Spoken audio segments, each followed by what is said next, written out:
네, 안녕하세요. 오늘은 욥기 32장에서 37장까지 보도록 하겠습니다. 좀 장수가 많죠. 그런데 한 사람의 이야기이기 때문에 저희가 끊지 않고 함께 보려 합니다. 네, 어제 이제 까지 봤던 31장까지 해서 우리는 욥과 세 친구에 대한 이야기를 나누었고, 그리고 마지막 욥의 최후 어떤 자기 독백, 두 번째 독백이라고 해야겠네요. 최후는 나중에 또 마지막에 나오니까 두 번째 이제 독백까지 살펴봤습니다. 이렇게 해서 이제 일단락 되어지는 것이 아니라 이제 32장에서 새로운 사람 한 명이 어떤 화자로 등장을 합니다. 그 사람의 이름은 엘리후이죠. 이 엘리후는 이 뒤에 나오는 내용들을 봤을 때 새 친구와 욥의 대화 가운데에서 옆에서 그것을 잘 그 자리에 함께하면서 들었던 사람인 것으로 알 수 있습니다. 그런데 여기 자기도 이야기를 하지만 자기가 나이가 어리다 보니까 욥과 세 친구가 어떤 인간의 본질, 또 어떤 죄의 문제, 어떤 하나님의 공의, 어떤 좀 지혜에 관한 이야기를 나눌 때 자기 나이가 좀 연소하다 생각해서 그들의 대화에 끼어들지 않고 가만히 듣고 있었다라고 말을 하고 있죠. 그런데 가만히 듣고 보니 계속 욥과 세 친구가 나눈 대화 가운데에서 결론이 하나님이 불의하시다라는 결론으로 나는 겁니다. 그러니까 세 친구가 결국 욥이 하나님의 어떤 그 심판 가운데, 그러니까 욥의 불의함으로 인해서, 욥의 죄로 인해서 하나님이 심판하셨다라는 이야기를 계속해서 주장할 때 욥이 결국 꺾이지 않고 자기는 의롭다, 자기는 죄가 없다 라고 말하면서 죄가 없는 자기를 벌하고 계시는 이런 상황 가운데 처해 계신 하나님이 오히려 불의한 것이 아니냐, 그런 하나님 앞에 타원하고 하는 이야기. 이제 그게 이제 31장까지 나오죠. 그래서 하나님 앞에, 하나님 나는 죄가 없는데 하나님 내가 왜 이런 상황에 계속 처해야 합니까? 하나님 빨리 나를 이 상황에서 회복시키십시오. 어떻게 그렇게 좀 불의함에 대해, 아니 하나님의 불공평함, 불공정하심에 대해서 이야기하는 것을 가만히 듣고 있던 엘리후가 나서게 됩니다. 그래서 이야기하죠. 32장 2절에 보면 그렇게 해줘. 그가 욥에게 화를 내면 욥이 하나님보다 자기를 의롭다며. 그러니까 결국 하나님의 의로우심에 대해서 욥이 어떤 친구들과의 대화 가운데에서 그것을 훼손하는 모습을 보고, 그리고 그 친구들이 자기보다 나이가 더 많은, 자신보다 나이가 더 많아서 더 지혜롭다, 그래서 더 지혜로운 답변을 해야 할 그 세 친구들이 그러지 못하는 것을 보고 결국 자기가 나섰다라고 이야기를 합니다. 그게 총 32장부터 37장까지 5장에 걸쳐서 이야기를 하고 있죠. 그 이야기는 사실 욥의 세 친구와 욥의 대화와 크게 다르지 않습니다. 결국 이 엘리후라는 사람 역시도 어떤 하나님의 어떤 주권 아래에서 하나님께서는 하나님의 기준에 따라서 심판하시고 또 복을 주신다라는, 하나님께서 주관하신다라는 것에 대해서는 크게 차이가 없지만 욥의 세 친구에 비해서 조금 태도가 다르죠. 어떤 태도가 다른지 저희가 함께 이제 보면서 보도록 하겠습니다. 자, 먼저 32장은 자기가 왜 나설 수밖에 없었는지에 대해서 이야기를 합니다. 아까도 말씀드렸듯이 욥과 세 친구의 대화 가운데 결국 하나님의 공정하심과 하나님의 의의가 훼손된 것 같으니까 자기가 나오는 것이죠. 그래서 여기 나오지만 이 9절에도 어른이라고 지혜롭거나 노인이라고 정의를 깨닫는 것이 아니라 내가 가만히 듣고 보이니 너희들이 그렇게 지혜로운 것 같지 않다라는 어떤 좀 돌려까기죠. 네, 그러면서 이제 내가 이야기할 테니 한번 잘 들어봐라. 하나님은 당신들이 그렇게 대화 가운데서 말한 것처럼 그렇게 그런 분이 아니시다 라고 이야기를 하고 있습니다. 자, 그러면서 이제 어떻게 보면 엘리후도 자기 자신에 대해서 자기 자신의 지혜로움과 또 자기 자신의 하나님에 대한 어떤 믿음이나 하나님을 향한 의에 대해서 어떤 자신하고 있습니다. 뭐 21절 같은 경우도 보면 나는 결코 사람의 낯을 보지 아니하며 사람에게 영광을 돌리지 아니하니니 나는 아첨할 줄 알지 못합니다. 이런 어떤 자기 자신의 차 있죠. 자, 이 사람이 이제 결국 욥에게 하는 말을 33절부터 거의 7장까지 계속 욥에 대해서 이야기합니다. 그러니까 새 친구에 대해서는 너희들이 욥에 대해서 제대로 변론을 못 하는구나 라고 어떤 비판을 하는 것이고, 대부분은 욥의 태도에 대해서 비판을 합니다. 그 태도는 너가 스스로 의롭다 여기면서 너의 상황 가운데 너를 이런 상황에 처하게 하신 하나님에 대해서 불의하다 말하고 있는 것 아니냐라는 논지이죠. 자, 그래서 33장에 보면 이제 33장부터 욥에 대해서 이야기를 하죠. 그 욥에 대해서 이야기를 하기 위해서 무엇을 얘기합니까? 하나님의 공의에 대해서 이야기를 하는 것이죠. 그러면서도 이제 자기가 어떤 하는 이야기들이 어떤 한쪽에 치우치는 것이 아니고 또 형평성 있게 할 것이다 라고 이야기를 먼저 서두에 33장의 서두에 이렇게 이야기를 합니다. 자, 그러면서 이제 13절에 보면 하나님께서 사람의 말에 대답하지 않으신다 하여 어찌 하나님과 논쟁하겠느냐. 그러니까 지금 욥이 계속 했던 말이, 지금 내가 이런 상황에 처해 있고 내가 하나님 앞에 계속 어떤 나와 하던 대변해서 변론하시자라고 계속 나와 변론하자, 하나님 내가 뭐가 죄가 있습니까? 라고 탄원을 해도 하나님이 아무 말씀 없으시다 라고 욥이 자꾸 이야기를 하니까 지금 엘리후가 하나님이 사람의 말에 대답하지 않으신다 하여 어찌 하나님과 논쟁하느냐, 이렇게 이야기하는 것이죠. 그래서 당신의 그러한 태도가 잘못됐다, 당신의 그러한 태도가 불의하다라고 엘리후가 이야기하고 있습니다. 그러면서 하나님이 어떤 그 죄에 대해서 징계하시기도 하시지만 인간이 겪는 어떤 고난과 어떤 어려움들이 하나님의 어떤 계획하심 속에서 이루어지는 하나의 그 과정일 수 있다.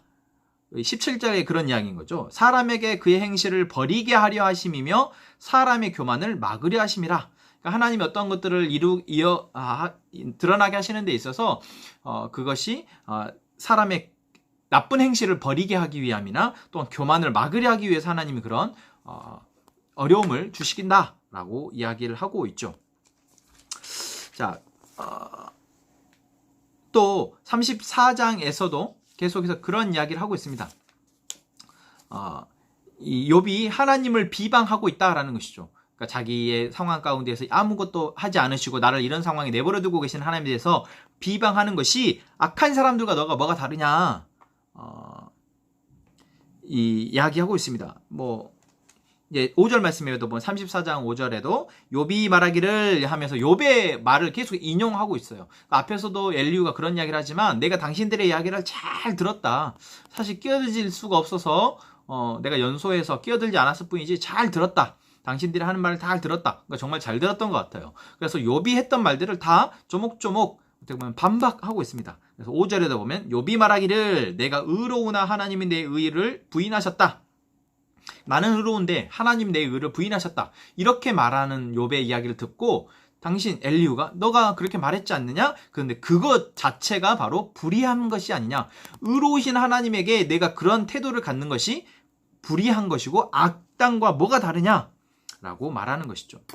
예, 정말 팩폭입니다. 팩폭. 팩트 폭력이라고 하죠. 그러니까 욥이 사실 이 말을 듣고 아무 말 할 수 없었다라고 이야기합니다. 자, 또 계속 34장이 그러한 어떤 욥이 했던 말들에 대해서 다시 인용하면서 너가 의인이 아니고 하나님 앞에 죄를 지는 것이다 라고 이야기를 하죠. 또한 35장 같은 경우도 보면은 자, 이제 하나님의 어떤 하나님의 전능하심, 우리와 초월적이신 하나님과 또한 우리의 보잘것없는 모습을 비교하고 있습니다. 5절을 보면 그러죠. 그대는 하늘을 우러러보라. 그대보다 높이 뜬 구름을 바라보라.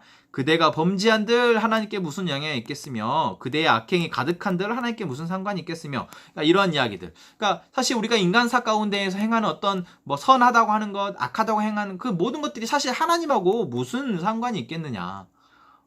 제가 설교 중에도 그런 이야기를 했던 것 같아요. 사실 하나님은 말씀으로도 무엇든 것 하실 수 있으신 분이신데 그 하나님이 사실 우리의 행동 하나하나에 선을 행하면 복을 주고 악을 행하면 벌을 주고 이런 하나님의 어떤 자잘자잘한 어떤 역사심이나 이런 것들 우리가 생각할 때 그게 사실 하나님의 입장에서 큰 의미가 있을까? 그러니까 하나님이 한 사람이 죄를 범했냐 안 범했냐에 그렇게 크게 관심을 가지실까? 사실 지금 엘리후가 하나님이 그러시겠냐? 하나님한테 뭔 의미가 있다고 그러겠냐? 결국 하나님은 온 세상이 결국 하나님의 뜻 가운데에서 선하게 되어지도록 하기 위해서 그러시다 라고 이야기하는 것이죠.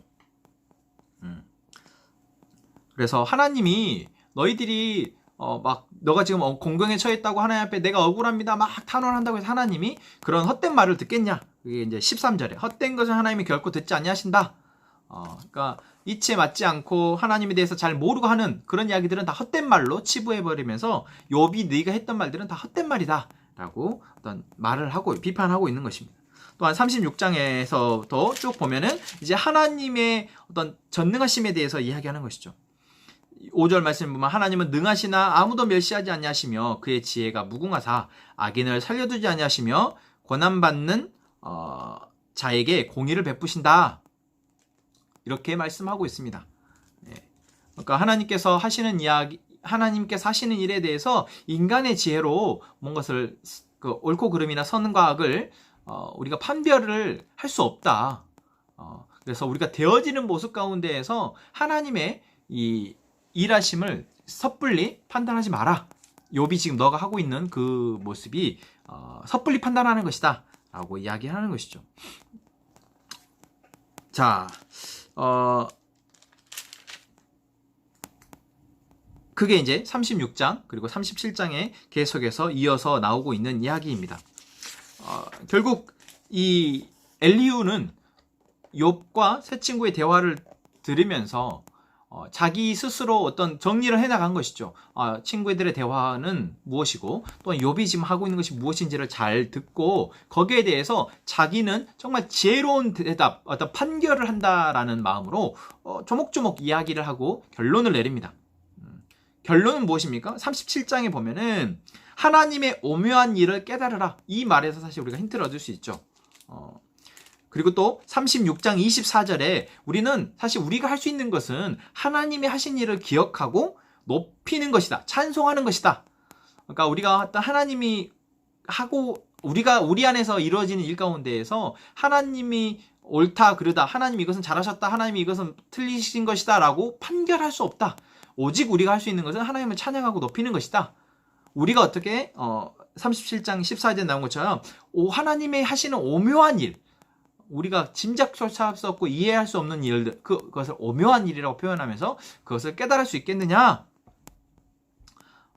오로지 우리는 하나님을 찬양하는 것이다. 그래서 하나님 앞에 너가 그렇게 욥에게 말하는 것이죠. 너가 하나님의 하시는 일에 대해서 너의 기준으로 판단하는 것은 잘못된 것이다. 그럴 수 없다라고 이야기했죠.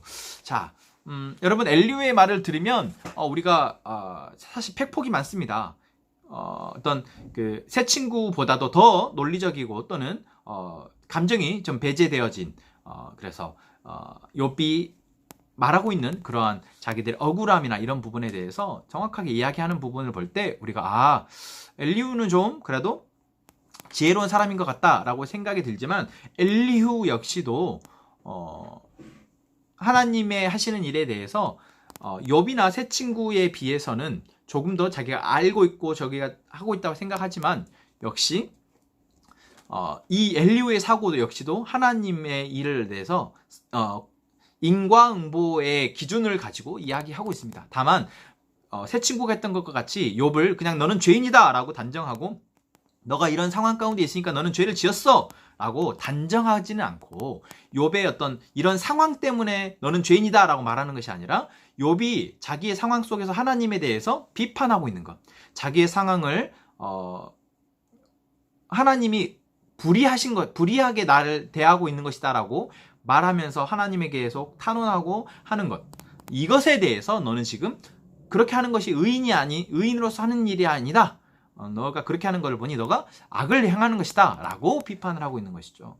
그래서 그런 부분들은 좀 더 성숙한, 좀 더 객관적인 시각을 갖고 있는 것 같지만 역시 엘리후 역시도 어느 정도 하나님의 전체적인 부분을 잘 알고 완전히 알 수는 없다라는 것을 저희는 또한 볼 수 있습니다. 사실 욥기는 끝까지 가서도 어떤 결론을 말해주지 않습니다. 하나님이 이제 뒤에서 이제 38장부터 하나님이 등장하십니다.